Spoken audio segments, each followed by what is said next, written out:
Welcome to Talk Heathen. Despite not being convinced of the existence of any God, we hold on to that fateful hope, that desperate hope, that someone out there has the proof that we have been searching for. Who knows? Maybe they'll just call in today. So get ready, folks, because the show is starting right now.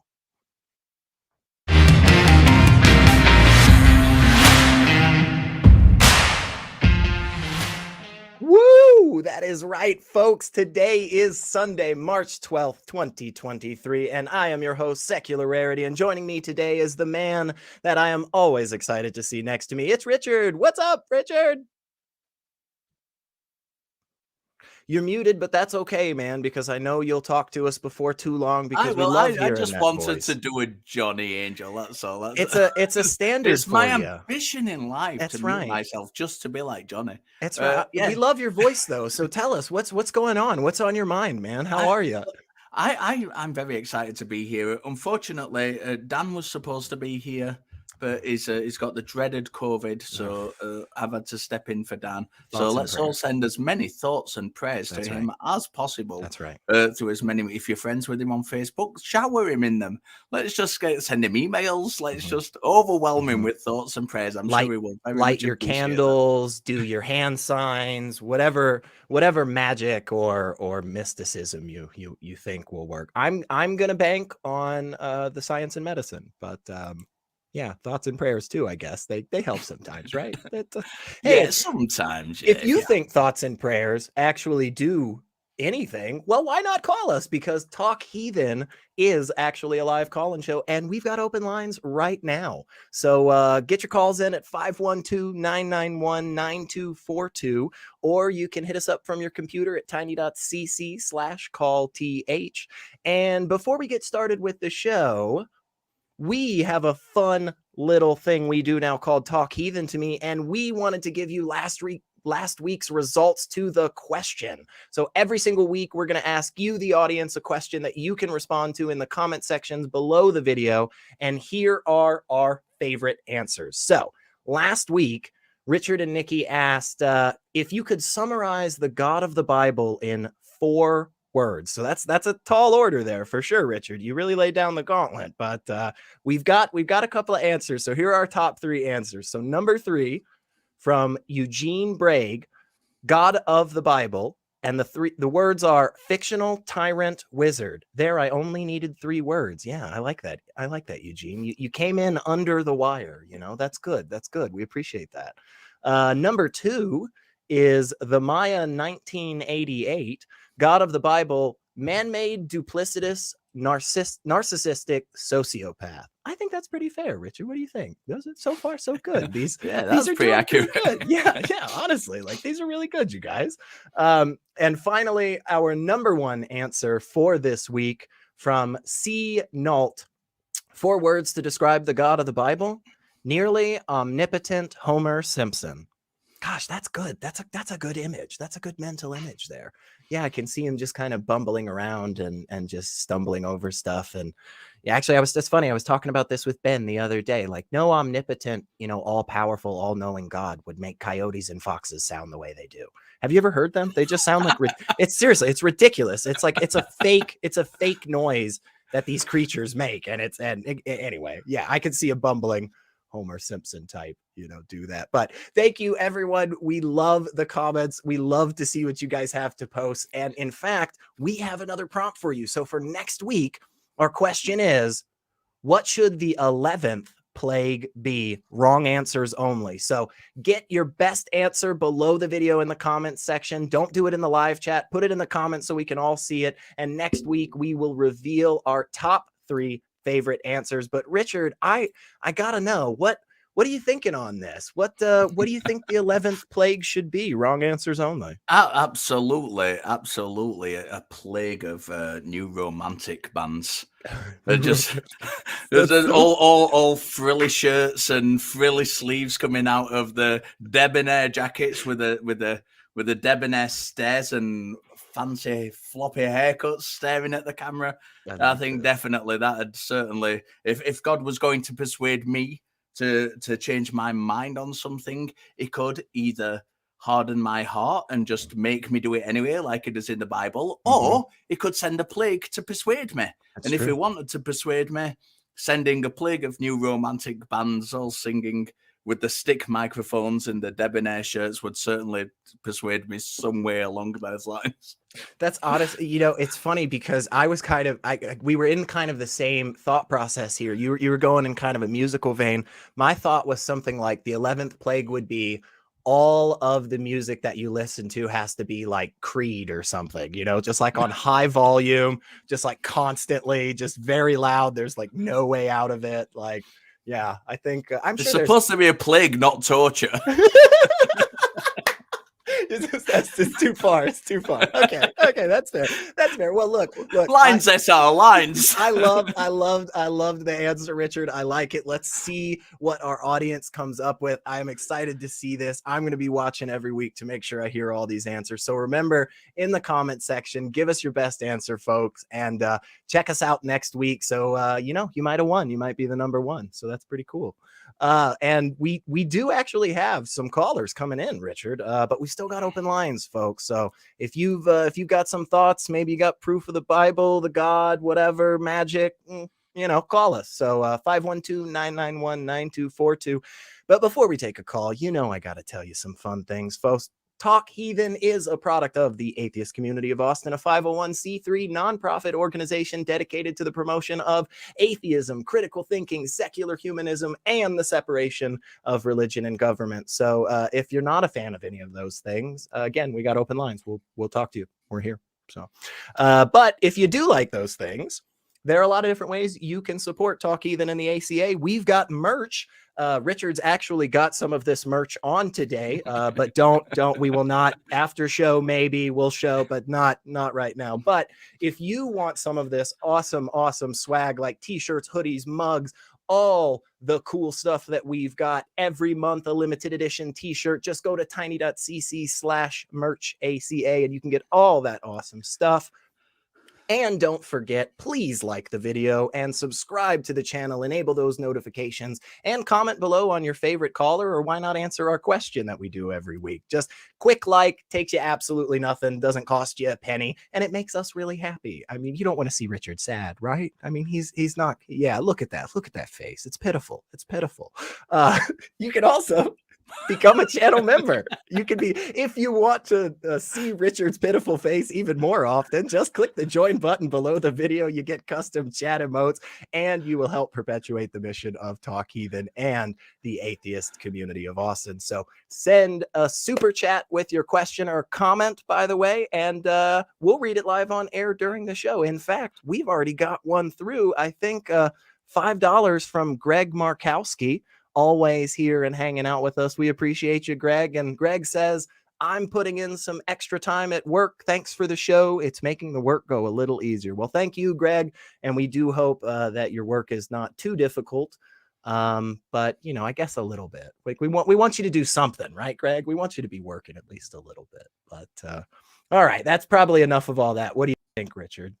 Let's take some calls. I'm excited. Let's take some calls. We've actually got a couple of good ones on the line already. Why don't we go out to California? We've got Clark. Him is a theist and wants to talk about some epistemology, I think. So, hey, Clark, you're on with Secular Rarity and Richard Gilliver. How's it going? Hey, how you guys doing? Oh, pretty good. What do you want to talk to us about? I was wanting to talk about epistemology. I don't think that atheism can really, depending on how we interpret it, which is why I'm going to have to ask some clarifying questions, but you're going to need to appeal to some necessary conditions which can't be accounted for under like naturalism, physicalism, materialism, any of these sort of notions. Why not? Why can't it be accounted for under naturalism? Why can't I say there's a necessary thing that's a natural thing? What's the problem with that, logically speaking? Well, the problem is just that when we talk about knowledge, I take it to be justified true belief. If naturalism is true, then you're just going to be an agent that's an epistemic agent that's subjected to the laws of nature. You don't have any. You're just an epistemic agent that's subjected to the will of God.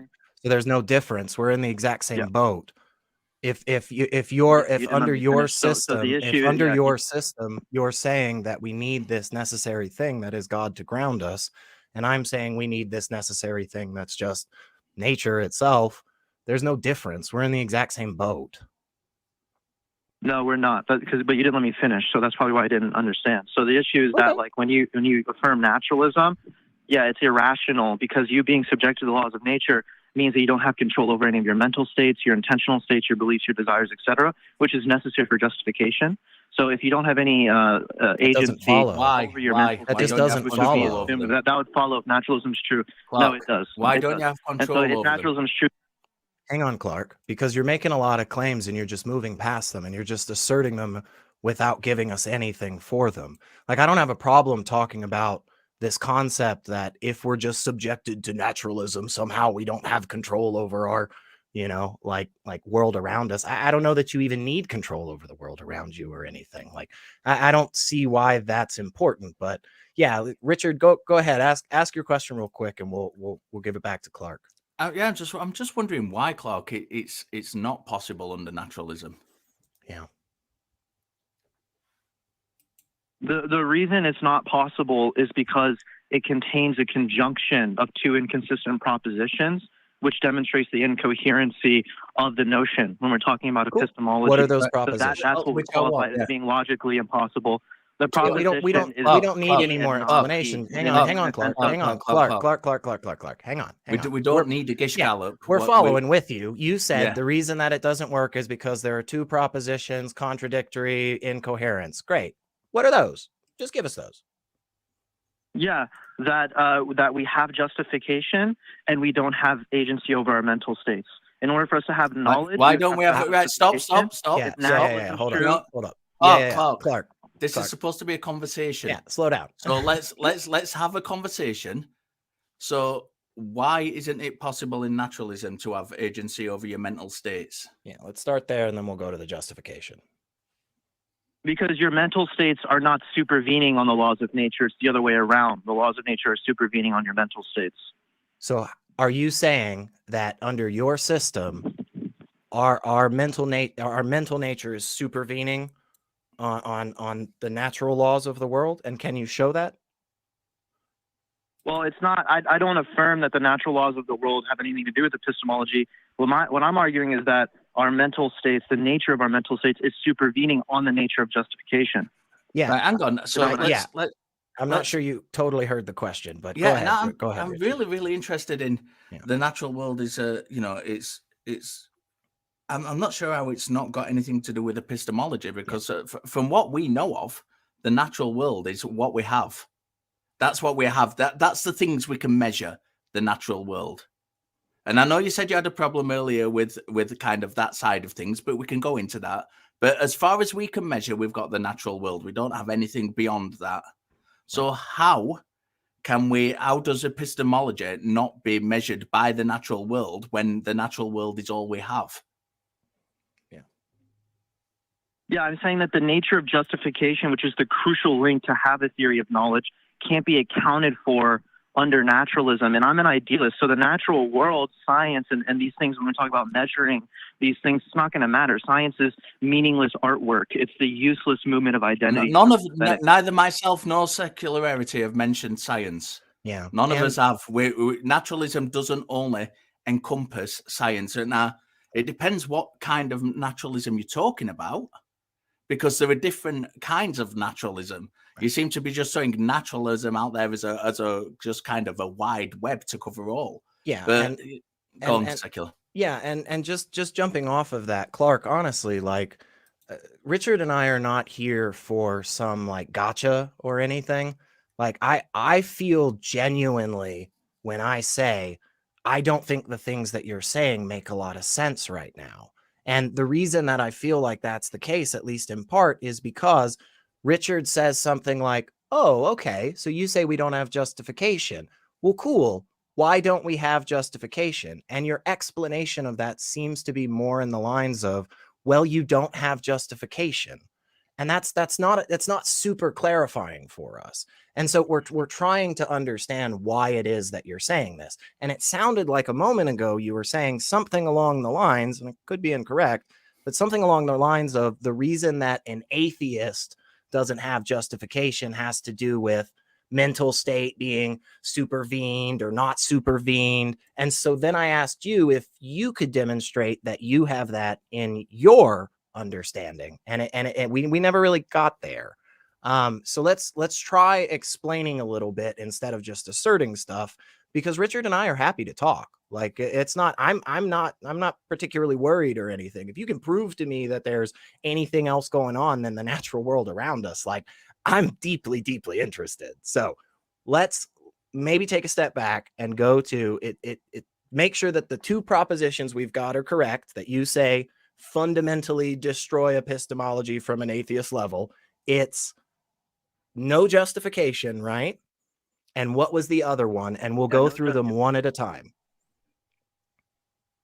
That there is the supervenience of the natural laws over our mental states. But you did say something else earlier that I would like to clarify in your spiel there real quick, because I appreciate that you would like to clarify that. You're the one who called in making claims, and we've been trying to clarify this whole time. So work with us and we'll work with you. Okay. Let's make sure we're on the same page, and we'll actually try to go through your claims instead of just getting them spouted off for 10 minutes. And then happy to answer questions, happy to clarify. Okay. So give us the two things, the two propositions that make all of everything that Richard and I think we know completely incoherent. Give us those two. We'll start on one of them and we'll go from there. Okay. Yeah. So one of them would just be that there's a supervenience relation with regards to the natural laws, or the laws of nature supervening on the epistemic agent's mental states. Cool. And the second one is? One of the propositions. And the second one? Go ahead and give it to us. We'll just go one by one. You said there were two. That there is justification in our epistemology. Cool. So let's do the supervenience of natural laws on the agent. Let's go for that one. Are you saying that you have a demonstration in your system of the opposite, therefore giving you that grounding? Is that what you're saying? Well, I mean, it depends to what you mean by grounding. I take a grounding relation. No. Hang on. No. This is much easier. This is much easier than what you're making it right now, Clark. You're saying there's a specific bullet point that we have under our system that if that is the case, we fail. Therefore, you must have a demonstration on your system of the counter to that, because otherwise you would also fail. You would be in the same boat. So what is that? That's a pretty important thing. If you don't have that, that sounds like you're in the same boat as us. Well, no, I'm demonstrating the incoherency of your position, being that there are two inconsistent propositions. I get that, Clark, and I'm sorry to have to keep doing this, but I don't know why we're having difficulty here. I'm giving you that, bro. I just gave it to you. You're right. You've changed my mind. Oh gosh, look at all this proof you've provided. I'm incoherent. Oh, it's so sad. Help me not be incoherent, Clark. Why don't you tell me what it is that you have that answers this particular problem that you're pointing out with my system? Otherwise, it kind of sounds like we're in the same boat. Richard, does that make sense? You following along with me? Yeah, I'm following along fine. Yeah. All right, Clark, what you got? Yeah, just concede the point that naturalism is false, because that's what I do, and that's how I reconcile justification on my model. And so the thing that you were supposed to present right there, you've given nothing, is what it looks like. So we can try this again, because it's really simple, honestly. It's like Richard comes up to me and he says, "Oh, that's a bad recipe, Elliot. That recipe doesn't work. You add too much flour." And I go, "Well, gosh, Richard, do you have a recipe?" And then he just pulls out the correct recipe, right? I'm granting to Richard that my recipe is messed up. It's wrong. It's terrible. It's never going to work. You got me. Oh, no. So and his recipe for deep fried Mars bars is really, really bad. I've got to tell you. It is. That's a deep cut. That's a deep cut. But okay. So Clark, I'm with you, man. My recipe is poor. It is crap. help me bake this delicious God and magic cake. What is your recipe? What is your answer to this problem that makes everything about me and my epistemology incoherent? Yeah, it's easy. The answer is just accept idealism. That's it. Because why? What's the reason that I should accept idealism? Just because? Because it solves this issue. Because if idealism is true, So at least by the version of idealism that I'm arguing for, I accept another position without any justification. But just because you present a problem with one particular way of thinking, I'm supposed to now just accept any other method that's presented to me? Is that what you're arguing for? I hope not. No, you didn't. You didn't let me give you the reason for. Okay, so the reason I should accept idealism is because epistemology and ontology are going to be coupled together. So epistemic virtues are going to have ontological analogs, which is going to solve this issue of justification that you're redundantly trapping yourself into. Richard, do you feel like that was a good answer to the question? I feel like that answer was, I think this thing, therefore this thing. Yeah. That's exactly how that came across to me. That's about what I was getting. There's no explanation in there as to why naturalism isn't sufficient. Right. There's no explanation in there as to why idealism is sufficient. There's no explanation. It's a case of saying, I think this because of this. And it's very much, it strikes me, these kind of conversations strikes me very much the same kind of lines of people who talk about necessary beings. And they say God is a necessary being. Well, that's fine. It's a perfectly legitimate philosophical position to raise. But what about numbers? What about logic, the laws of logic? These are all in various stages in logic considered necessary beings. Yeah. So why is God the only necessary being and you're discounting these other ones? Well, because God. Right. Is the answer we tend to get. And this is how I'm feeling. And this is why this call for me is so frustrating, Clark. And this is why both myself and Secular Rarity are trying to push you to give an actual explanation as to why you think these things are the case. Yeah. Because I could just simply say naturalism is true because I think naturalism is true. And then we'd have a tit for tat. Because that's all you're giving us. Now, we're happy to talk to you, but we actually want the explanations as to why. We want the reasoning behind it rather than just the thought itself. Yeah. And Richard and I aren't complete idiots. I mean, I'd like 60% maybe. Do you think that's fair, Richard? Like 6? Okay. But, also, this is something that I feel like happens a lot of times when we have these conversations, which is we purposefully try to make things more obfuscated than is necessary. And I just don't understand that. Like, if we have good evidence for stuff, just present it and just explain it on a very ground basic level. Like, what is the thing that makes you say idealism has to be true over anything else? Because it can't just be by default. It can't just be, well, this other system that I was using is wrong, therefore I'll just accept the next thing that comes across my desk. Because then we just get into a place of believing all kinds of nonsensical things.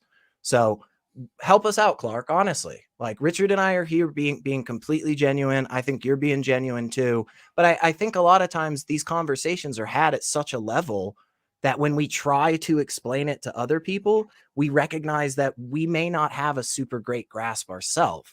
So help us out. Explain it to us like we're 5. What's the piece of evidence that just nudges that scale over onto the side of idealism for you? And let's talk about that.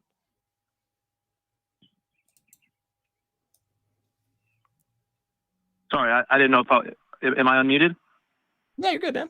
Yeah, we can hear you. Oh, sorry about that. Sorry. Well, for me, it's in terms of methodology. So idealism, the specific notion of idealism that I'm bringing forth, is going to be able to reconcile epistemic normativity. And what I'm arguing is that your position affirming naturalism you'd be committed. What follows from that is that there is no epistemic normativity. And in virtue of that, then our mental states would therefore not be normative. And if our mental states are not normative, then how can you account for accordance relations between our mental states and the truth conditions of any true Clark, I understand all of the this. reason I why understand it's more all of virtuous. this, and I'm not disagreeing with you on this. Like, I'm following along with you, man. I'm happy to play with all the toys you want to play with. The issue is where we're at still is you've just asserted the thing again. You've just told us, well, that this system that you're using is incorrect, and my system account for it. How the fuck does it do that? What is the evidence? What is the actual relation to reality? I appreciate the philosophical, back and forth, man. I'm happy to do the damn syllogisms, but at the end of the day, I think any of us that give a shit about philosophy for 5 freaking seconds, we understand that we can make a proper syllogism. That's not difficult. Like, that isn't something that's just mind-blowingly confusing. It just takes a very simple freaking equation. And so now we're at the point of going, hey, man, you've got a proper syllogism here. Don't see any of those incorrect constructions. Where's the freaking support for your premises? Where is the support? If I can just I think that might be the issue that we're... Hang on just a second, Clark. Go ahead, Richard. I just want to kind of tack onto that, which might help actually clarify this for you as well. You've mentioned naturalism, but there are different kinds of naturalism. I don't know what kind of naturalism Eliot ascribes to, if any. Personally, I ascribe to methodological naturalism. And you've said that there is no methodology. And yet within methodological naturalism, there is methodology. That is, in fact, what it is based around. So I'd kind of like you to explain, regarding specifically the naturalism I ascribe to, why that cannot account for epistemology. Oh, sorry, that was my bad that time, Clark. I've got you unmuted. It's okay. Go ahead. So I never said that methodological naturalism isn't a form of methodology. What I'm saying is that the methodology of absolute idealism, the idealism I'm arguing for, is more virtuous, and it's at what point the theoretical virtues come in the methodology. But you did say naturalism. Doesn't, Clark. You did say naturalism doesn't account for it, though, and that's specifically the question I'm asking you. Yeah, I'm specifically asking you. It doesn't account for the epistemic norms. Why? Because under naturalism, there is no normativity. There is no epistemic normativity. Under methodological naturalism, there is.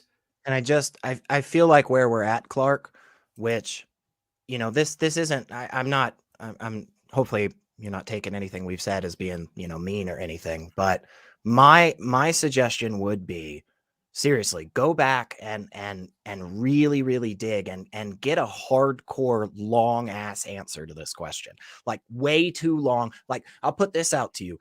Question: is white chocolate actually chocolate? The real answer will surprise you. Okay.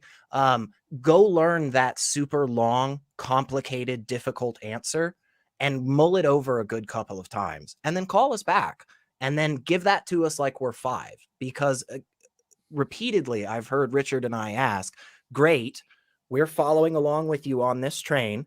The train is leaving the station of naturalism is wrong. It doesn't account for something. And the next station should be the explanation of how your system accounts for that stuff and answers that question. So that's something that's going to be really helpful for continuing this conversation, I think. But we do appreciate you calling in, Clark, because honestly, I think that was a great way to start. And seriously, we want you to call back. We want to hear more about this. We want to dive deeper into this, but it just feels to me like we're going in circles of saying, well, there's no epistemic normativity. Okay, well, why? Well, because it doesn't count for norms in an epistemic way. Well, yeah, I know that. That's what we just agreed to. That being said, I thought it was a good call, Richard. You like it? I did like it. I enjoyed those calls, and I like you, got a little bit frustrated by that one simply just because they seem to be going nowhere. Yeah. They seem to be getting the kind of it is because it is answers rather than it is because of the explanation. Yeah. And that is a place I find myself a lot in some of these conversations. It's just like, well, as an atheist, you can't this. And it's like, okay, fine. So I can't. Well, how do I do that? And then the answer I get a lot of times is just God.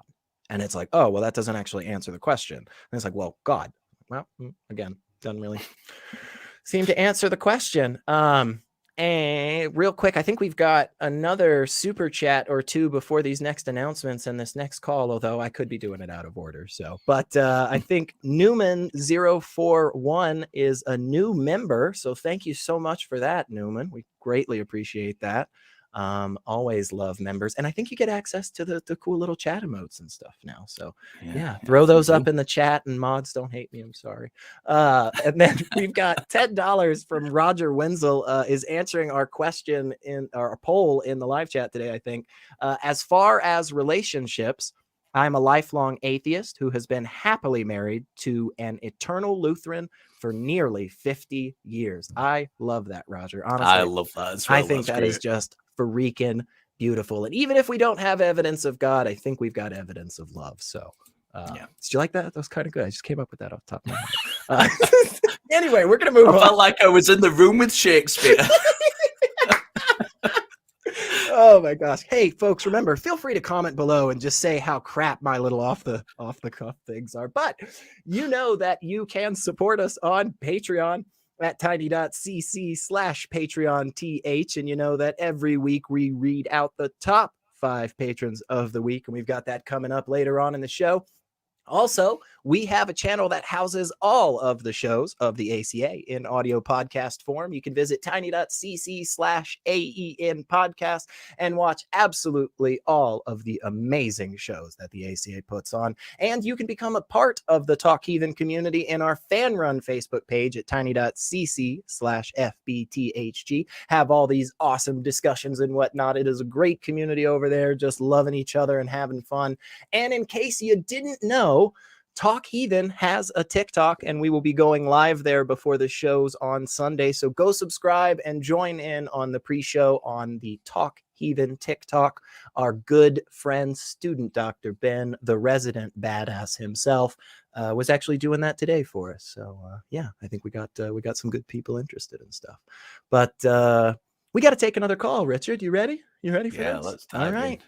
Let's do it. We've got Mark, no pronouns given, is calling us from Texas, and I think has evidence for God or Jesus. What's up, Mark? You're with Secular Rarity and Richard Gilliver.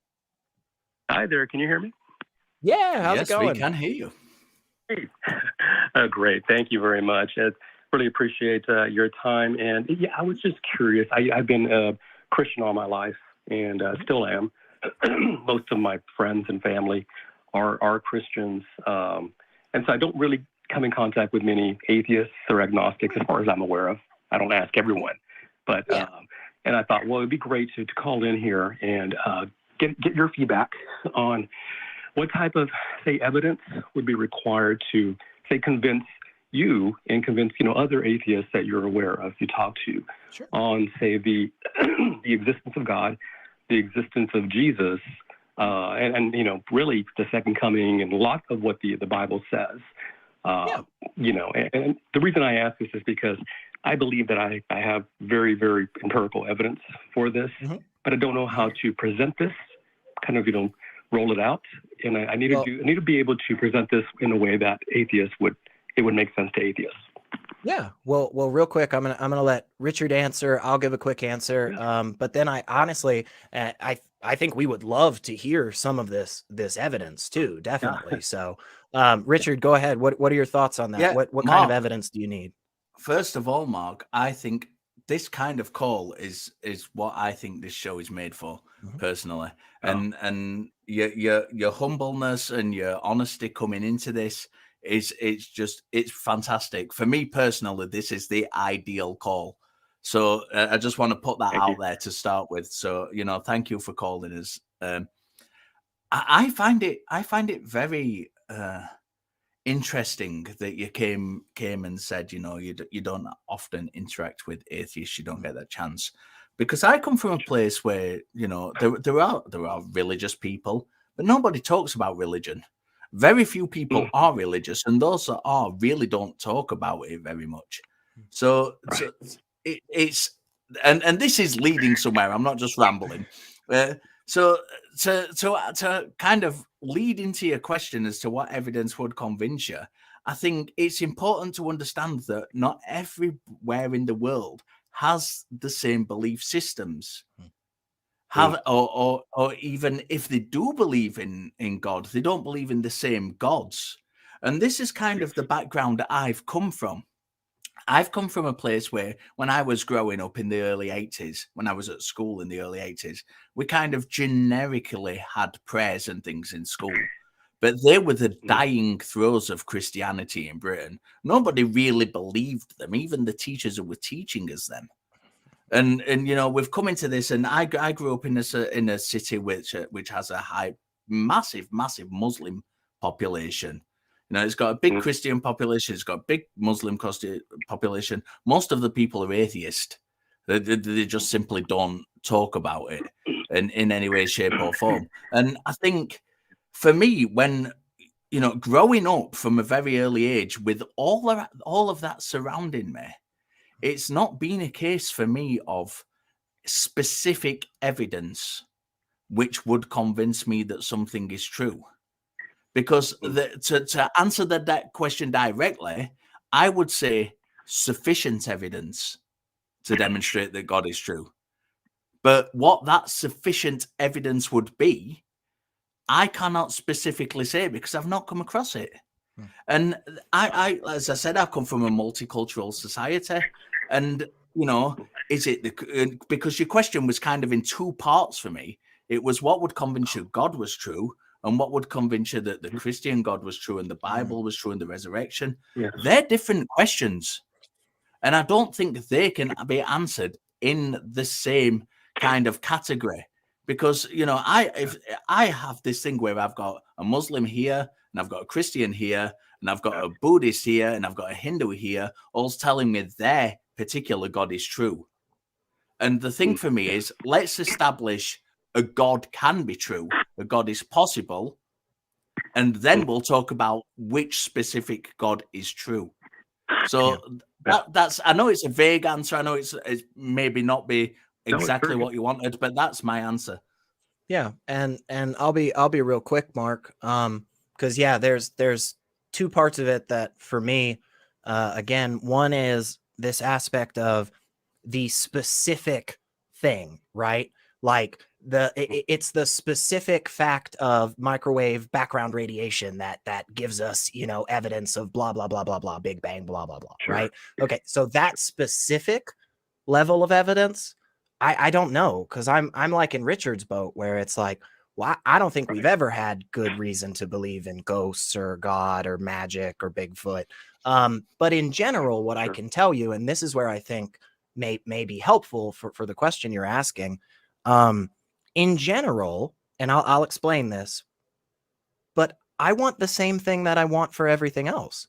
I don't use a different method. It's all the same criteria for absolutely everything. For me to believe that somebody has a dog is the same criteria as for me to believe that a God exists. The difference is the level of specificity for the claim. Somebody tells me they have a dog, it's like, well, that's a heck of a lot more mundane than somebody telling me they have a dog that shoots laser beams out of their eyes. And then the dog that shoots laser beams that is actually invisible. And then the dog that shoots I mean, this is Sagan's dragon, right?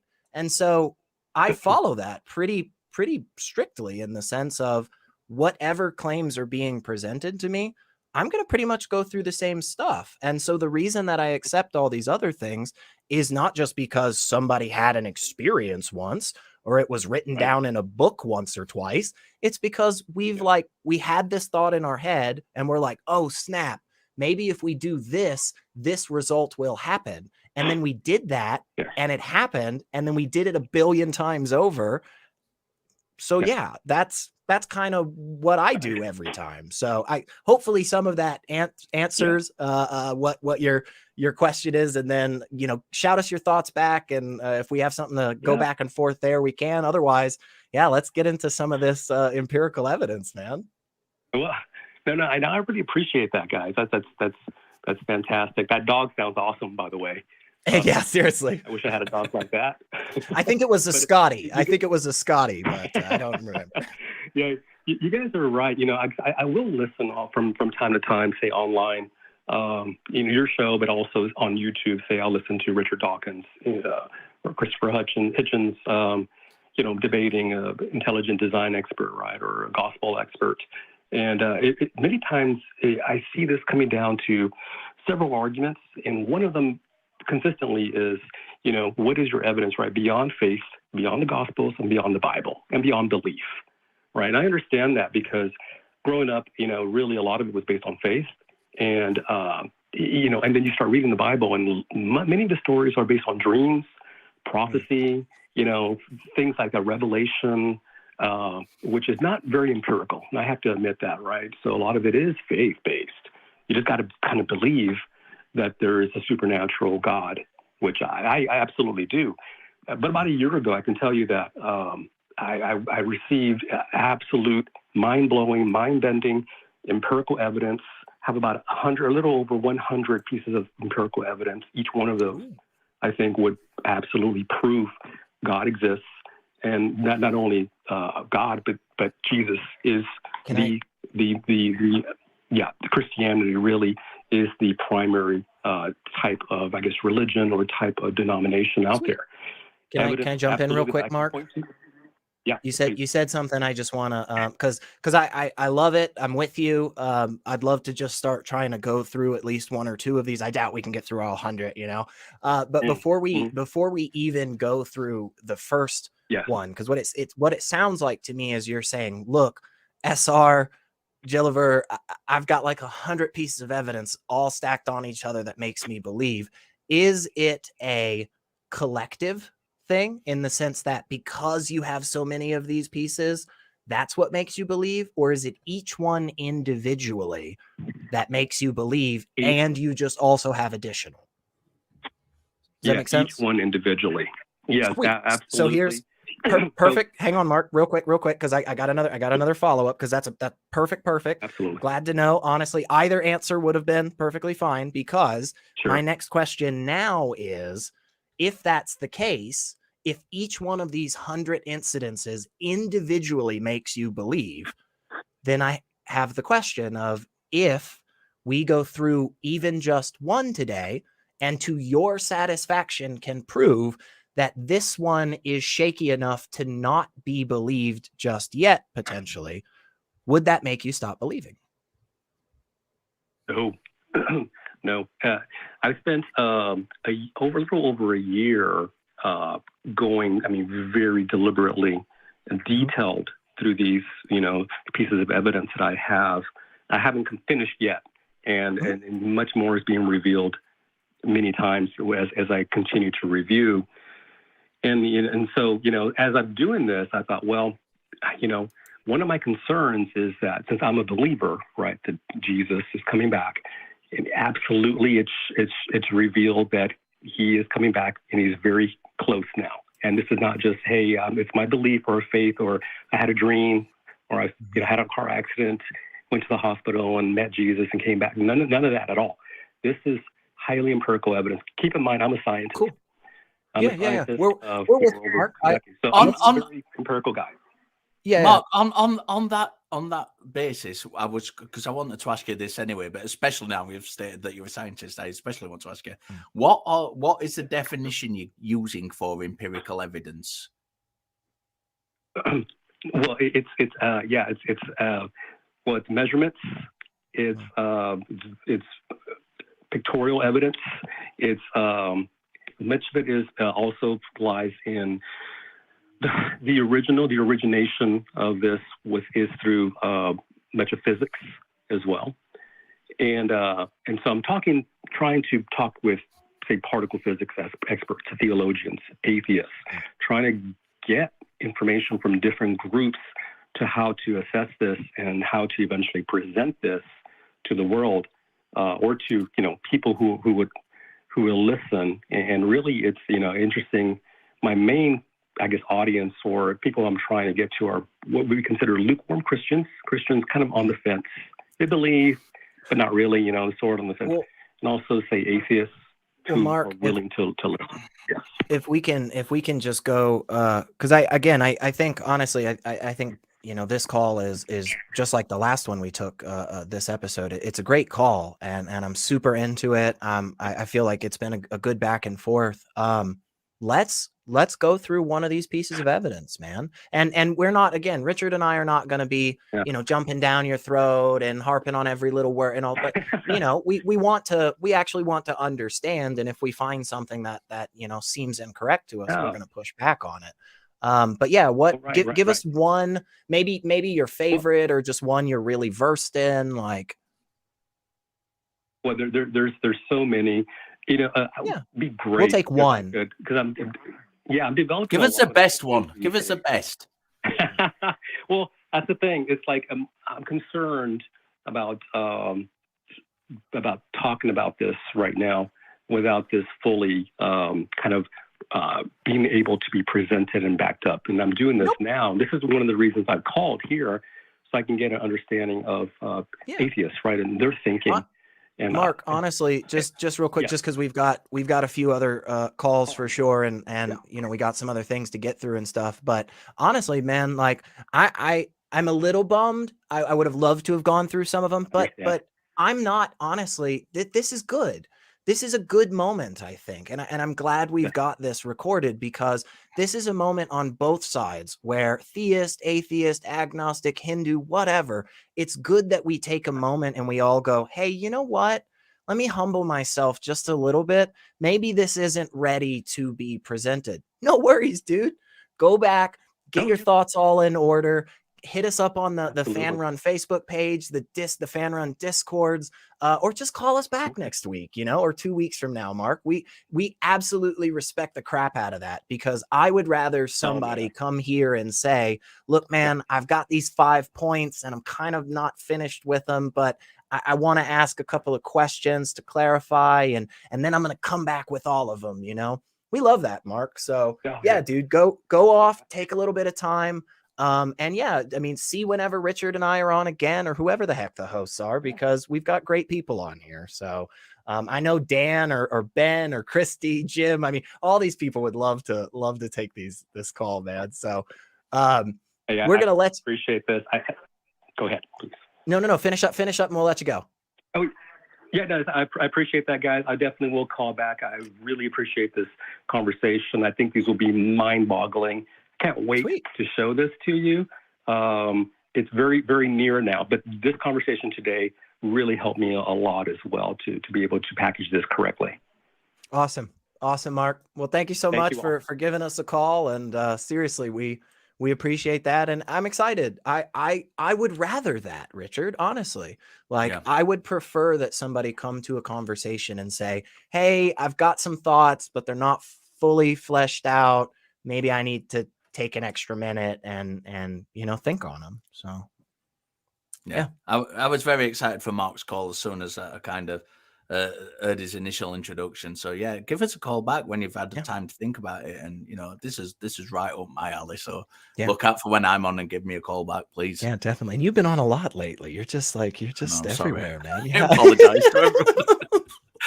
Oh gosh. Well, before we grab another call, let me remind you all to check out the newest episode of the flagship show of the ACA, The Nonprofits, which will air live at 3 p.m. Central Time today at tiny.cc/YTNP. I think it's as easy as just hanging out here, because I think you get redirected. But it's myself and Jason Sherwood, Scott Dickey, and Jimmy Jr. So that's going to be a good episode. We had some good stuff to go through. Also, the ACA wants you to know what's going on in our community, and for that, we've got an updated website. Just go to www.atheist-community.org, and you can learn about the organization itself, its policies, and how you can get involved. And we want to hear from you. We want to know what you think, what you liked, what you didn't like. If you enjoy my silly analogies and ramblings, or you just like Richard's voice, all of those things are acceptable. So let us know. and tell us what we could do better. So email us at tv@atheist-community.org, and yeah, let us know. We're looking forward to that. So we've got a couple of other really good calls, Richard. I am excited for this. Let's go out. Let's go a little tropical. How about it? Let's go out to Hawaii. No pronouns given for our friend Chuck. Chuck wants to give us some scientific proof of God. Hey, Chuck, you're on Talk Heathen. What you got? Hi. It's like, it's kind of strange but you only have like two choices for the universe and Earth and all that stuff. So if you belong to a religion, of course, then you're going to say your God created everything and is making everything work. But if you don't like the idea of God, or you don't like the idea of religion, then the only other choice you got is science. And science says there is no God. Everything came about by natural causes, natural means. Well, hold on just a second, Chuck. Hang on just a second for me, because I would argue that that's probably not the two choices. Right? That is definitely not the two choices. And I was going to jump in there, because if you have a look at one religion, which if anybody disagrees that this is a religion, call me. I will argue and I will win. If Buddhism is a religion, and Buddhism does not state that a God created the universe. Yeah. So you've already got a third choice there within an organized religion, a recognized religion. Yeah. So, this is already getting to a bit of a kind of dodgy start. So let's just avoid the kind of the options and go with what you actually called about, which was that God, you had scientific proof of God. So your specific God. Let's stick with that one. Yeah, let's go with that, Chuck, because I think that's going to be possibly the best ground that we can cover today. If you've got, look, Richard and I are literally here coming to you saying we just really believe there is absolutely nothing out there in the realm of scientific proof that points us towards the existence of a God. And it sounds like you have at least one piece of evidence here for us, and we love that. That's what we're going for. So let's go through it. We'll give you your time, but if there's something that comes up, obviously like that, we're gonna have to at least push back a little bit. But what is this evidence, this scientific proof for God? Well, if you look at the universe and the Earth and the sun and everything, in reality, it doesn't work. There's something that's causing it to work, and there's something there's nothing there holding it together. There's nothing causing it to, and it works. Everything's eternal. Can I shout back real quick, Chuck? Because it sounds like I may have already kind of understood where you're coming from, and again, just tell me if I'm wrong. Always happy to be correct. I was actually wrong right before this show. The executive producer called me out, and she was like, "You were flat out wrong," and she was correct. But with that being said, it sounds like what you're saying, Chuck. It sounds like what you're saying is that there doesn't seem to be anything actually keeping the universe together and functioning without God. Is that kind of where you're going? Yeah. Cool. What about energy? Well, that's the thing. Science doesn't have any explanation for any of these phenomena. That's a pretty good explanation for what's holding the universe together, right? Is energy of some kind, right? No. Or like gravity, like the warping of space-time? You don't think the Higgs field, and the warping of space-time is a good explanation for things like why big objects come towards other big objects in space? I think it's a pretty good explanation. Well, no, because none of that exists. There is no such thing as gravity. Gravity? There's no such thing as time. Yes. Why would you say there's no such thing as gravity? What reason do you have to accept that, Chuck? Well, because there's nothing there. Science says that the molecules just have an attraction, and they try to say that. So real quick, and I'm not a physicist, so I don't want to, pretend that I have any credentials or anything. But my understanding, as the dipshit that I am, is that essentially, if you imagine like one of those big rope net things, you know, where they're like all in crisscrossy patterns, that essentially is just kind of what's everywhere in the known universe.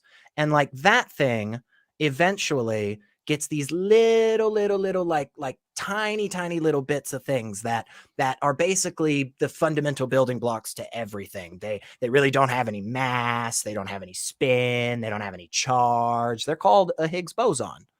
And a boson is a specific tiny little piece of material that makes up all these little atoms and stuff around us that we're pretty good with.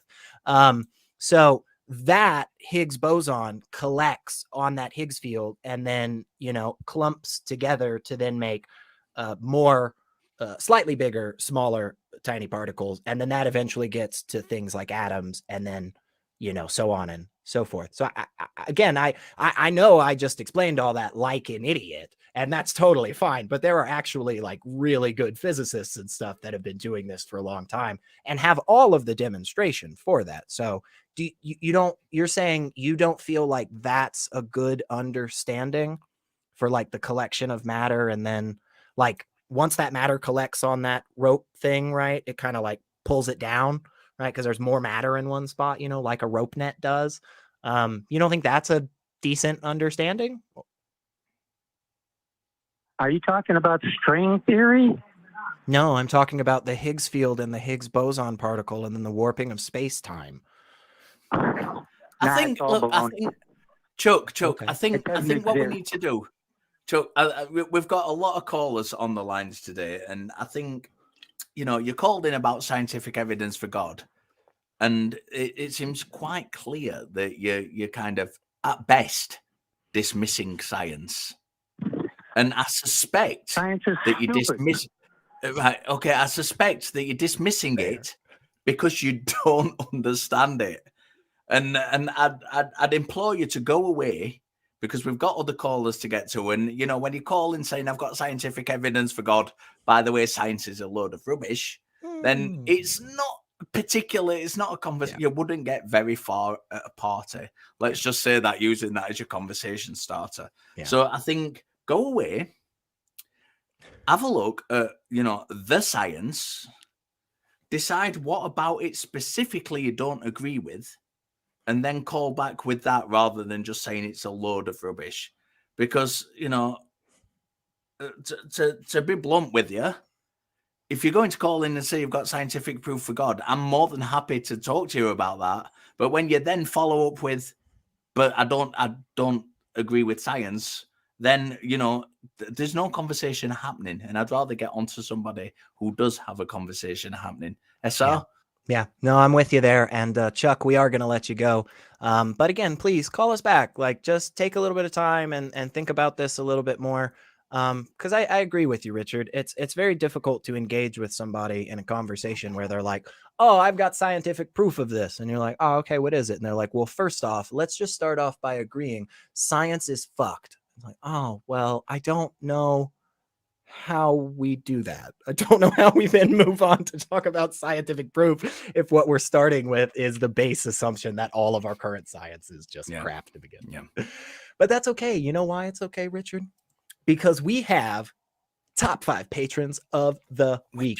Do you want to do this? Do you want to go? Do you want to read this? I think it's obligatory. The kind of co-host or the guest has to do it anyway, isn't it?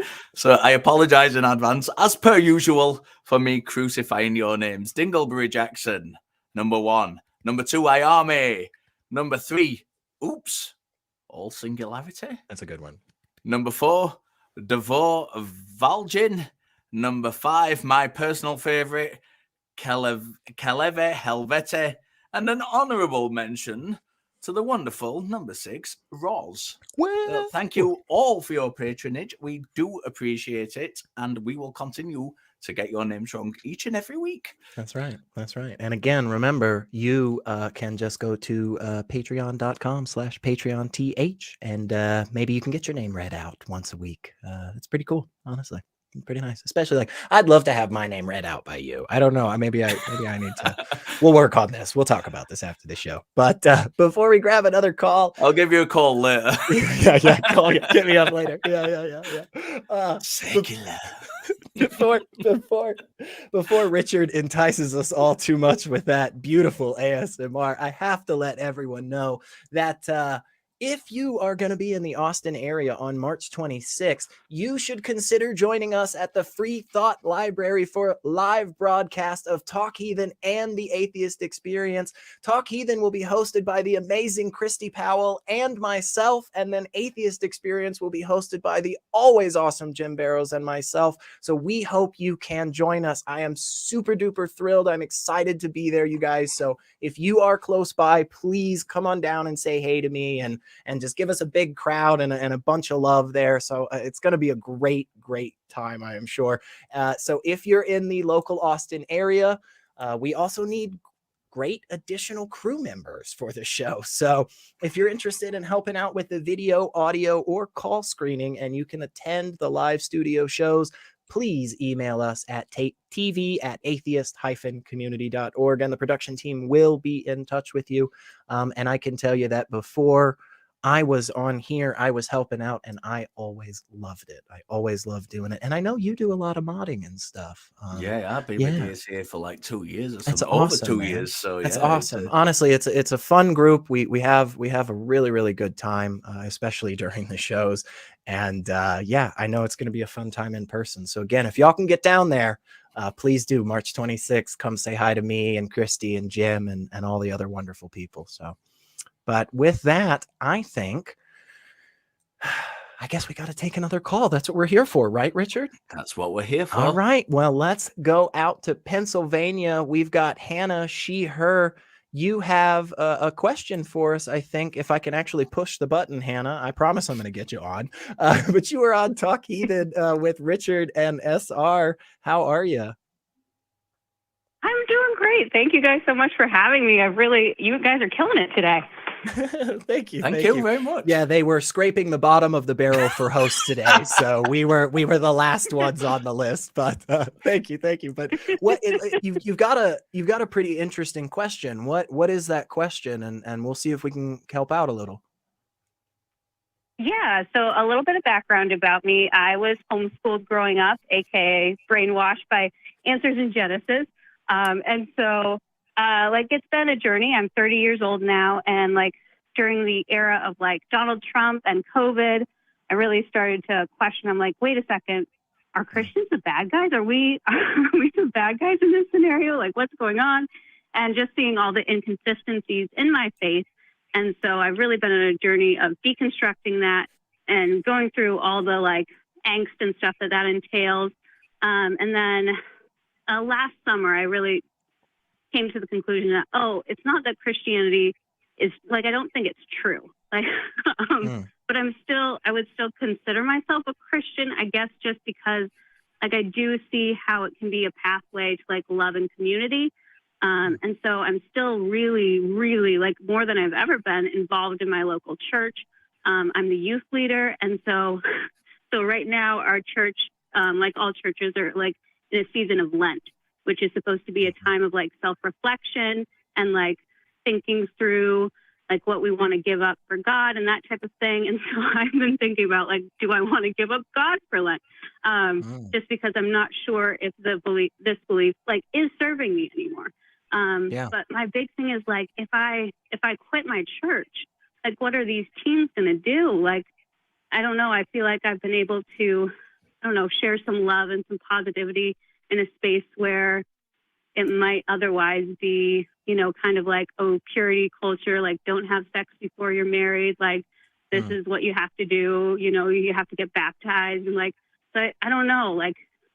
Yeah, it kind of sounds, no worries at all, Hannah. It kind of sounds like you're saying, that you recognize a lot of the harm and a lot of the problems that various believers can go down, right? Those really bad routes. Yeah. And you're kind of looking at it from a different perspective now and wondering if maybe there's a chance for you to kind of soften some of that harm or completely cut it out.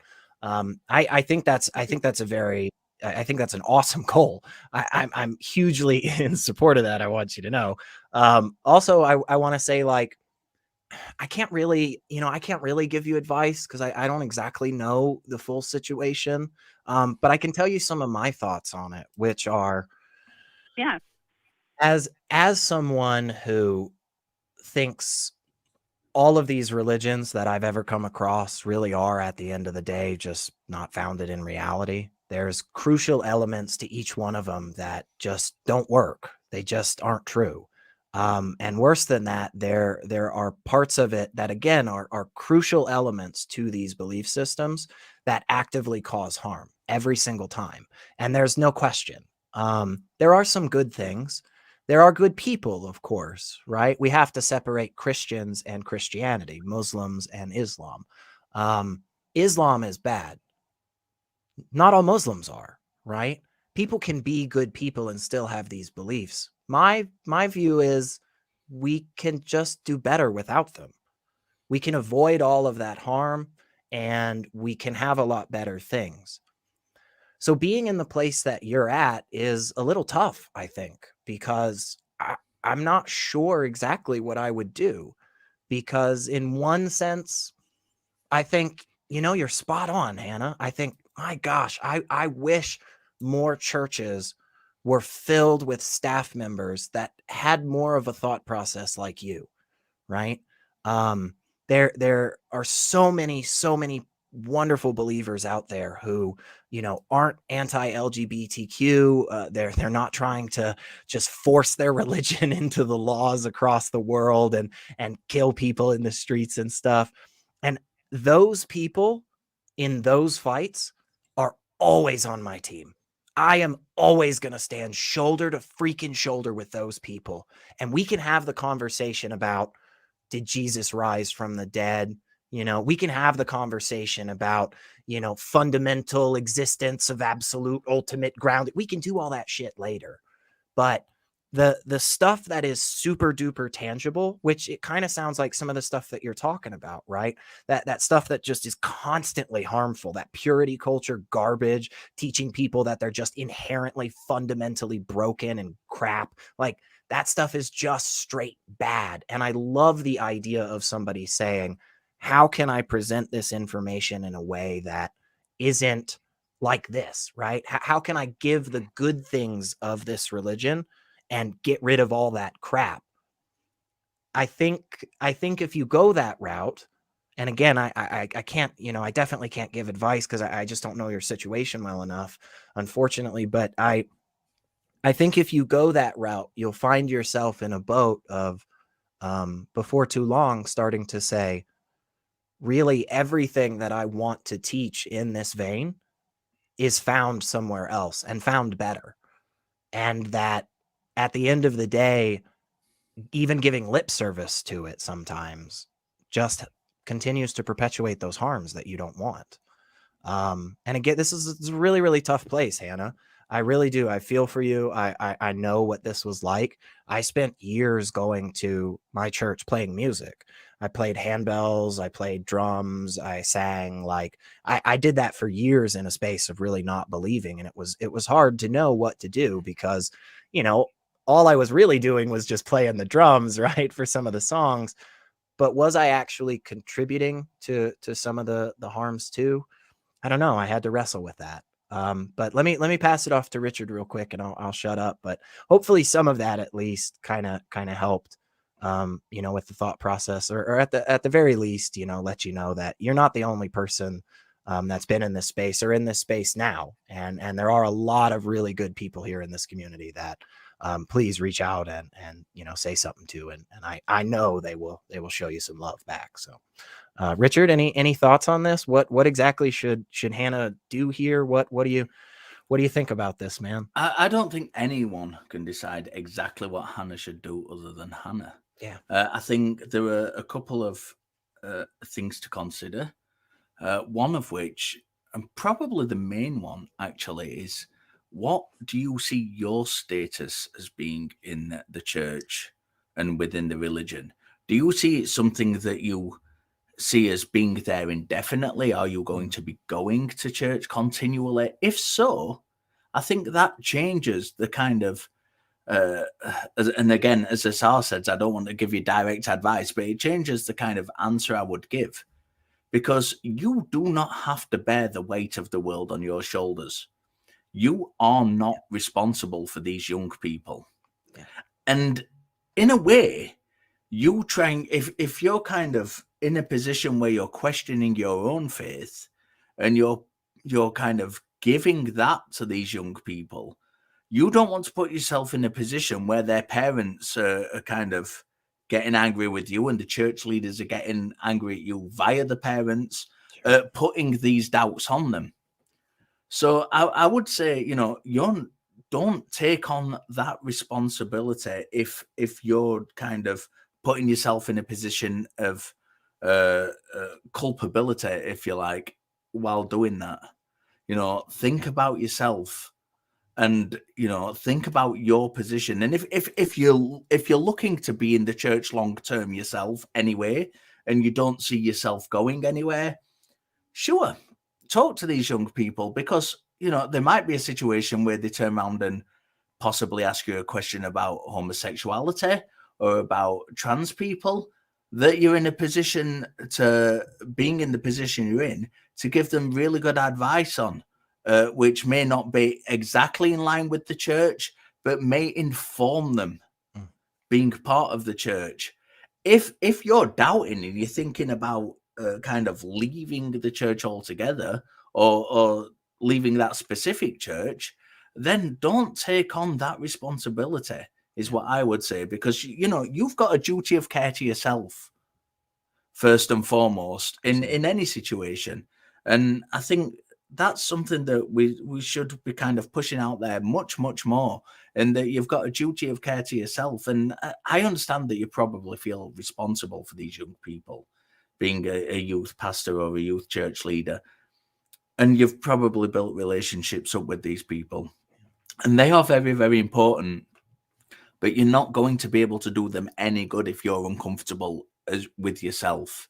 There's a very, very good organization, I think, that you might benefit from kind of talking to, and that's recoveringfromreligion.org. I've personally got some good friends within that organization, and I know that you're kind of exactly the kind of person that they like look out to help. So if I would suggest, rather than talking to us two idiots who can't really give you any advice, give Recovering from Religion a call, and kind of they'll help you navigate this a lot better than we can. But yeah, I'd say first and foremost, for me personally, self-care is the most important, and it doesn't matter whether you currently believe or whether you currently don't believe or whether you're on the fence, but these children are not your direct responsibility. You are your responsibility. And if via looking after yourself, you can help these children, then do that. If helping these children is going to cause you difficulty, then take a step back. Yeah. And I think that's the only advice I can really offer you. Yeah. What do you think about all that, Hannah? Shout back to us a little bit here. I'm going to try not to cry.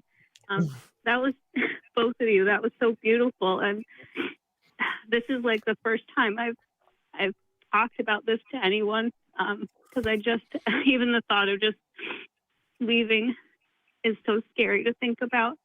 That's a lot. But I think you're spot on, Richard, with with self-care and stuff. Because I love these kids so much, and I just see so much good in them, and I really do want to foster that. And and they have so many great questions. Like, kids always have great questions. Like, they're the ones who are questioning and being like, how does this work? And aren't all religions good? And I'm like, yeah. But and also there's some truth to everything, but then there's also dangers to everything as well. And I don't know, it's just that was beautiful. I'll definitely check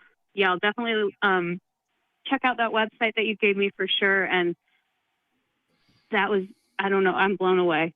I didn't Well, expect that at all. well, Hannah, I'll tell you this right now. If you're not watching the stream as it is, that's okay. Go back and check it out. We've got the love rings going for you right now, and I know there's been just a whole bunch of freaking support for you in the chat and stuff.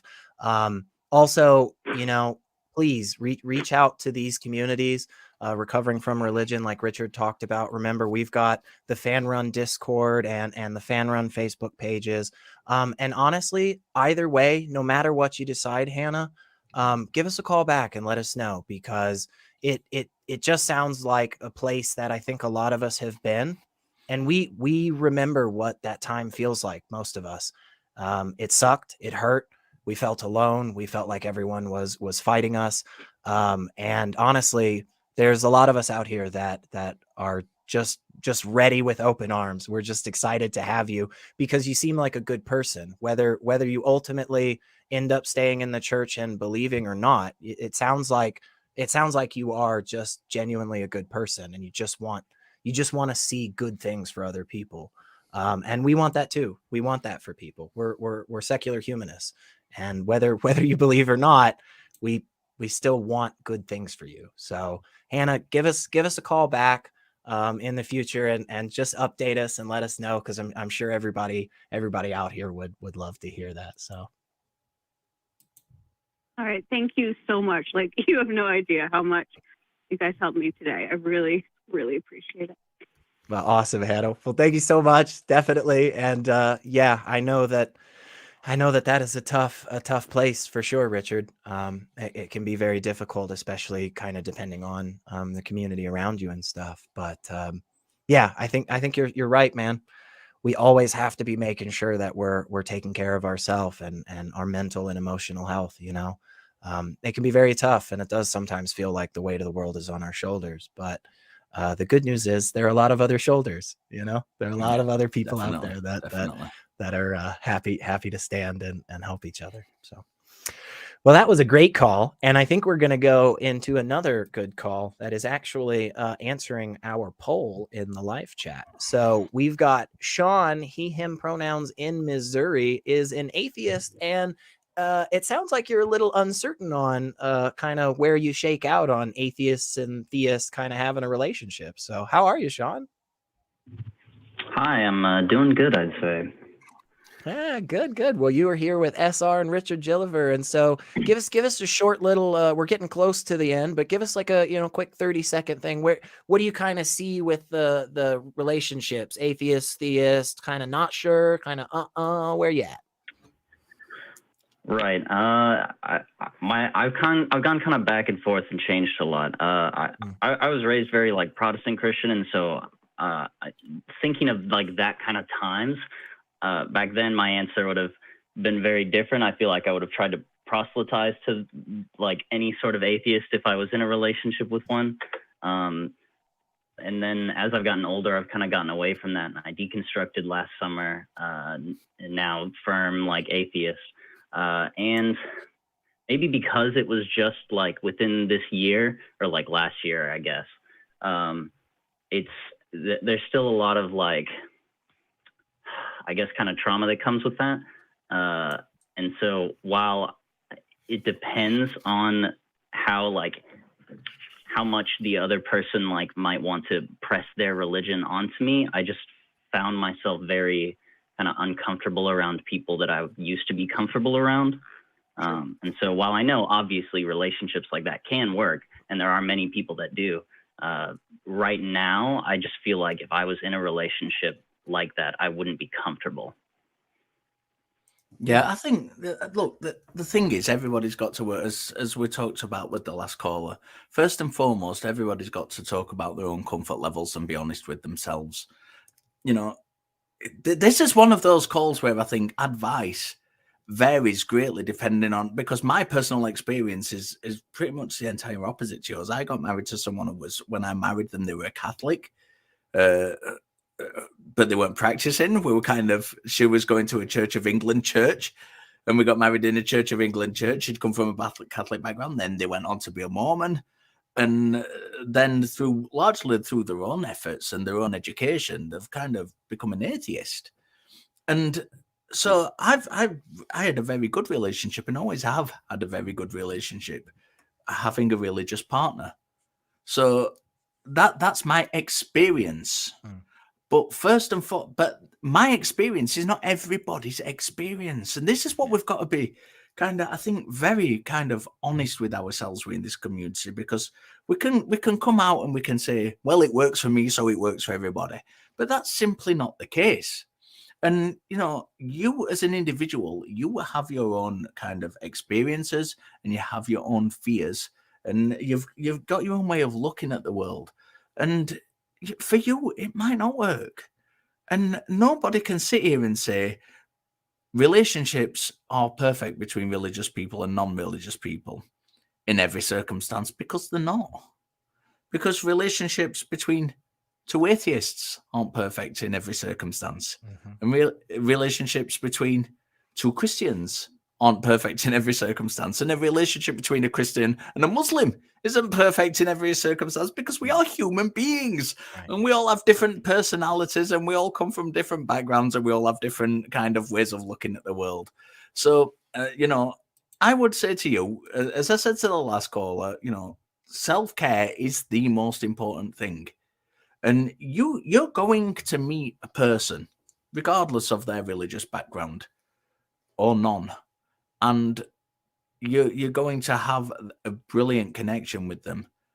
And if they happen to be religious and they're very forthright with that religiosity, just be honest with them from the get-go. And, the brutal truth is it will either work or it won't. And that is the brutal truth of it. And because relationships are hard enough to navigate through the stormy waters of life without having to kind of throw all these extra bits of crap in we don't need to deal with. So, if you get on personality-wise with them, I think that is the most important thing. And then you navigate all the other troubles that life brings at you from there. And, SR, help me out.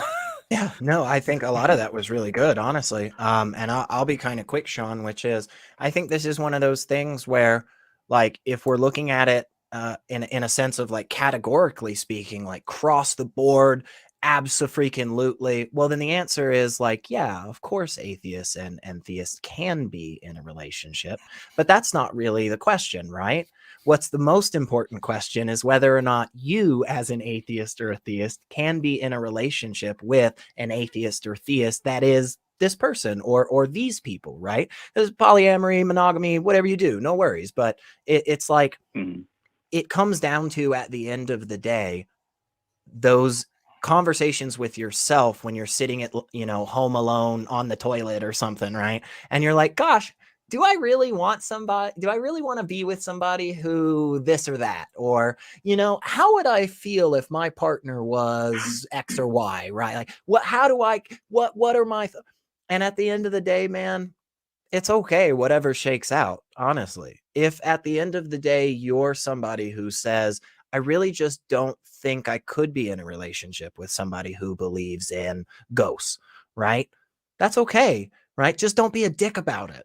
Right? Like, just don't be such a jerk to people all the time. Right? If you are comfortable with it, if you are comfortable with being in a relationship with somebody who's a believer, well, kind of like those experiences you were talking about where you were constantly like pushing on to the non-believer and stuff in those relationships, well, maybe don't let that happen, right? Because that's not fun, and that kind of just makes everybody have a miserable time. So definitely it's okay for you to have a different preference than somebody else on this. There really isn't a right or wrong on this, just like all relationships. At the end of the day, it's a partnership between the people involved, and those people have to come together and talk about things and come to compromises. And that takes work, and that's why a lot of times relationships don't end up working, because it just takes effort, and the question always is, how much effort do you want to put in, right? If you don't like the job that you're doing, leave your job, right? If you don't like the relationship you're in, leave the relationship. But if you like it and you think there are ways you can work on it and improve a little bit over time, give a little, get a little, fuck yeah, keep it going, man. Because there's nothing out there written in the fabric of the universe that says this is not possible, this is bad or anything. You get to decide that stuff for yourself. So, and if you're happy and you're comfortable, if you go out and you meet somebody and they are just, super freaking hot and you love everything about them and you're like, oh my God, I can't stand not being with this person. And you come to find out that, hey, they're a Muslim. So what? If you guys can still work together and you love each other and you're looking out for each other, that's what matters. So I think that's about all my thoughts, Shawn. If you got anything else to shout back to us, shout it real quick and we'll move on. So yeah, I think that's all really good stuff. I would agree with like all of it. This was a great question. I was kind of thinking about it sort of recently because over the summer and I very recently have gotten into a relationship. They happen to be similar thinking atheist. Very happy, hoping it goes well.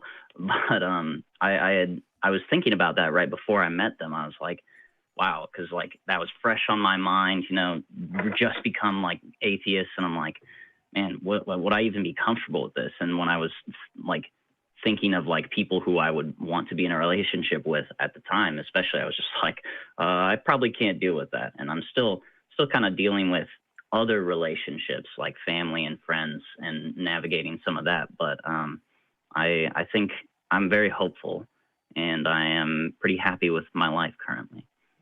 Nice. Well, yeah. I like all of that. I think that's great. So do I. And I think, look, Shawn, I've been doing this stuff. I've been talking to religious people in this manner for over 30 years because I'm incredibly old.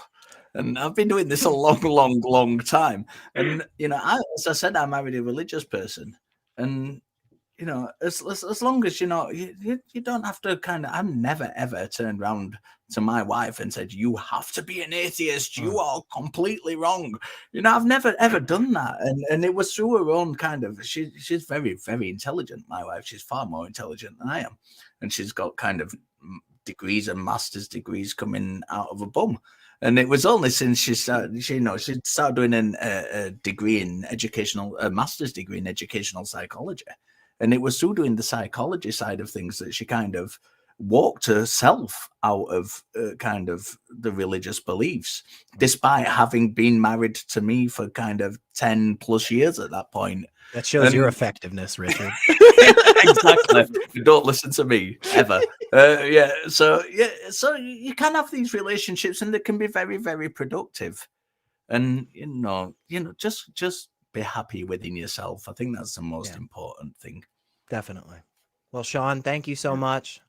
We're going to let you go, brother, but yeah, we appreciate that definitely. And I think again, you're in a space where you absolutely have the right to be happy. You absolutely have that right to draw your boundaries and stuff.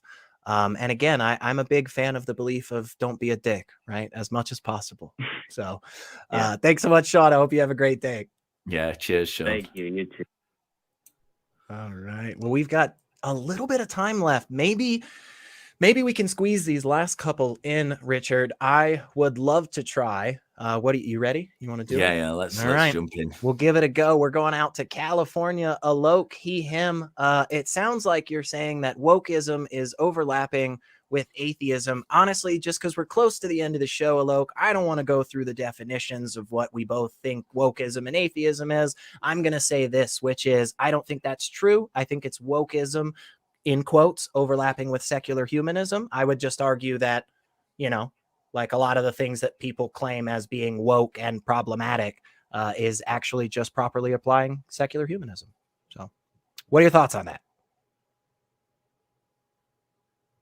Yeah, I think I kind of agree with that. That takes care of my first point, that atheism is simply a non-belief in God. And so all the other issues about trans and woke and all are...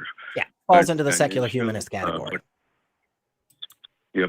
But my point was, because we talk about it so much on our shows, there's definitely a visible backlash which you're seeing even among liberals, right? Like last time I talked about the 72 pronouns, and also like, feminism had like 3-4 revolutions and phases, and they had to learn their lessons. So I think we have to be cognitive about the backlash and see if we're going overboard. Like we have the Oscars today, and let me jump in. Let me jump in just real quick here, Alok, because I think in some parts I kind of feel like what we're agreeing on is fairly obvious. Again, I'll reiterate this very bold stance of mine, which is, try not to be a dick to people, right? Especially for no reason. So yeah, I'm not a fan of some of the people that exist in this world who just seem to want secular humanist things, but actually are pushing things in a really authoritarian or harmful way. Like, I'm with you there, man. I think it's pretty obvious that there is some lines on both sides that go way too far. My question is, where is the majority of that shit coming from? Where is the conversation of trying to actually dehumanize and strip people of their basic rights coming from? Why am I having to talk so damn much about basic human rights for trans people? Well, it's because fuckers out there are continually passing laws that are putting people in jail or putting people in a place where they're fearing for their lives. So I'm happy to not ever have the conversation again about whether or not gay people should get married, right?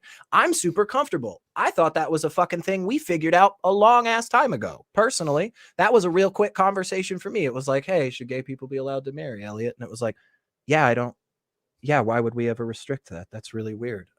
Cool, done, moved on. There we go. So yeah, when people stop passing laws in Tennessee that put people in jail for drag shows, I'll stop talking about it. I have no problem. I'm happy to spend 30 fucking hours, every single week just talking about morality coming from God and fundamental, absolute, ultimate and shit. Like, I'm super happy for that. Like, the issue is we're in a place where the other side is definitely starting a war, and that's not hyperbolic. That's their fucking language. So when that war ends on the other side, were you just talking the whole time, man? Yeah. Okay, go ahead. Say your piece. No. All I was saying is that our intentions and our motives are correct, and what we are doing is absolutely right, because the right wing is fucked up and they're trying to screw these people. But we can also go overboard. So that's all I'm talking about. And I think I'm following along with you. And I think where I'm just disagreeing is the simple fact of where is too much talking about these issues. And for me, the answer is always a really, really easy fucking answer. Okay. And that answer is when there is a group of people out there who are standing up constantly in the public square and voicing their opinion, of which results in the criminalization or death of human beings simply for their identity, I'm not done fucking talking. I'm not finished yet. I'm going to say my piece, and I'm going to say it fucking loud, because that's where we are, man. And I'm with you. Again, hey, sure. Is it possible that we talk too much? I guess it's not impossible, but logically speaking. But again, when I see in my state, literally week after week, I see Tennessee passing laws that flat out are targeting people for simply nothing more than who they love or who they want to be with, I'm done. I'm not going to stand there quietly. I'm not going to just let the conversation go on without pushback. I absolutely am going to continue fucking talking about this until I am blue in the fucking face, and I'm going to take a breath and I'm going to finish my damn sentence. Richard, any other thoughts before we go on? Yeah, the thing is for me, when people kind of say, use the term woke, it tends to be, it seems to be more and more these days going away from its original kind of meaning of just being decent to people. Yeah.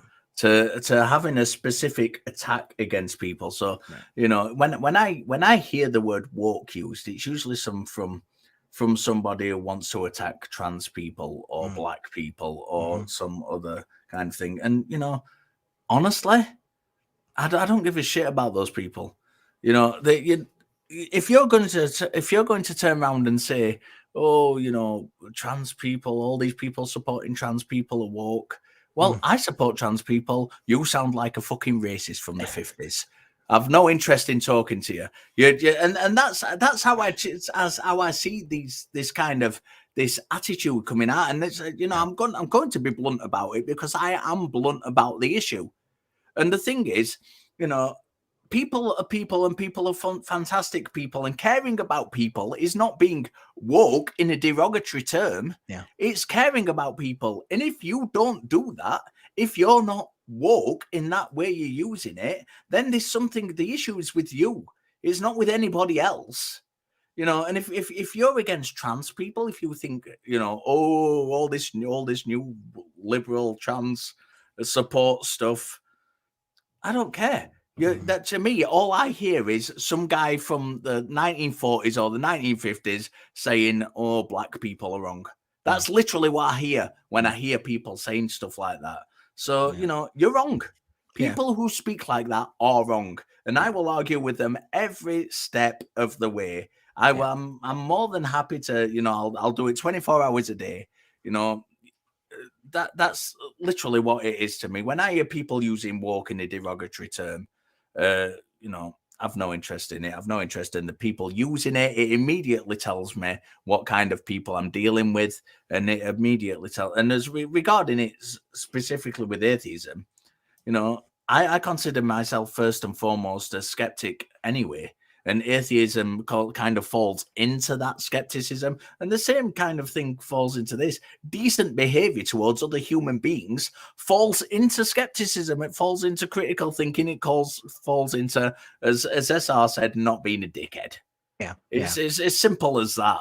So if you think that there's something wrong with being woke, well, that's a you problem, not an anybody else problem. Yeah, and we're gonna let you go, Alok, because we're definitely close to the end. But before you go, let me give you a little bit of homework, and I mean this honestly. Like I'm the reason I'm doing this is because I genuinely just think maybe you aren't familiar with some of the shit that's going on. Okay, so go on Google, and all you got to do is type in anti-LGBTQ bills, and you're gonna see fucking hundreds of them in my country. You're going to see hundreds of them around the world. You're going to see time and time again all the disgusting garbage that people are doing on a daily basis. And what I'm saying is, hey, you want to stop talking about this? You want to stop talking about this issue? Fine. Tell those motherfuckers. They're the ones that need to be put on Front Street. They're the ones that need to be in the fucking spotlight. It's not me over here saying, hey, maybe let's not criminalize people for who the fuck they are. So, again, with that, Alok, we're going to let you go, man. We're going to get wrapping up here. But before we go, Richard, have you said to yourself lately, I really love this content that the ACA creates, but I wish there was a way I could get it all the time. I know you do. I know you say this. And so look, I'm going to assuage your fears, Richard, because we've actually got you covered now. So folks, check out the brand new 24/7 AXP TV live stream. That's right. You can tune in at any time of the day to experience a constant stream of shows, clips, and specials from the over 26 freaking seasons of the Atheist Experience. That is awesome. So just watch or simply listen to your favorite hosts and discover some awesome hosts that you have never heard of. Visit tiny.cc/AXPTV to join in on the fun. And I got to tell you, over the last week, I have definitely been tuning in every so often and just kind of playing that. It's nice. It's nice to have. I get to see some episodes that, you know, I saw years ago. I'd get to go back to them. So, but before we talk about the last few ways you can help us out here and support us, I want to remind you the question for this week is, what should the 11th plague be? Wrong answers only, folks. So reply in the comments below and tune in next week to hear the top 3 answers. That's right. It's going to be some good stuff. I'm excited. I know we're going to have good comments there. So, and remember, folks, below the live chat today, we have a fundraiser. 100% of the proceeds go directly to the ACA. YouTube does not take a cut, and that is awesome. Just remember, a quick like of the video is so important to us, and it costs you nothing. It takes no time whatsoever. So go ahead and like the video, subscribe to the channel if you haven't, and hey, why not become a member? Just click the join button below the video. You get those sweet chat emotes. You can also support us on Patreon at tiny.cc/PatreonTH. Because we are, we get to shout people out, and that's really cool, and that's a really good way to support. And we also have a channel that houses all of the shows of the ACA in audio podcast form. So visit tiny.cc/AEN podcasts. And don't forget, you can become a part of the Talk Heathen community in our fan-run Facebook page at tiny.cc/FBTHG. We are almost done, I swear, folks. I'm just reminding you that after this, Richard and I are going to run over to the ACD. That is the fan-run Discord server at tiny.cc/ACA Discord. And don't forget, right after this, the flagship show of the ACA, the Nonprofits, one of the greatest shows. I've been told it's the best show on YouTube at 3 p.m. Central. That's what I've been told. So 3 p.m. Central time today at tiny.cc/YTNP. And before we go, we got to do it. Where's that crew? Show us those beautiful faces. Oh my gosh, look at them. That cat is just chill. It is like, I have got this all figured out. I think those other people do stuff too, though. I think they work too. Can we get some love rings? Can we maybe get, yeah, beautiful. We've got lots of love going out to everybody because we absolutely enjoy the crap out of this. I think, Richard, did you have a super chat real quick we want to read before we say thank you? Yeah, we have got a super chat. Get it going. Starting my current relations with me being a Catholic partner agnostic, we made a promise to try not to deconvert one another and not to have kids. And to not have kids, I'm no longer Catholic, but for my own deconstruction, not because of him. That's 12 awesome. years. That is awesome. Thank you very much for that one. Thank you so much for sending that in. That was Rosie Raid. That's from Rosie Raid, yes. Yeah, that is awesome. We love to hear that, folks. And on that awesome note, because I love the positive, I love the high notes, I love the love and the happiness and all that. And we have to send out a massive thank you, whether you believe or not, to all of the essential workers out there. We know these last few years have continued to weigh on you. There is a lot for sure that you are dealing with. And thank you for doing that every day. And all of us out there that are not in that essential worker camp, let's remember to keep doing our freaking part. We can do some very simple things and help a lot. So let's keep doing that. And let's finally get out of this stuff and get back to a place where we can all be just out hugging each other and whatnot. So if you don't believe, though, this is your community. We got all the fan run Facebook pages, the fan run Discord. Richard and I are going to be over there before too long. So come hang out with us because it is a bunch of wonderful people. And yeah, we just love seeing that community grow. But if you do believe, we don't hate you. We're just not convinced. See you next time.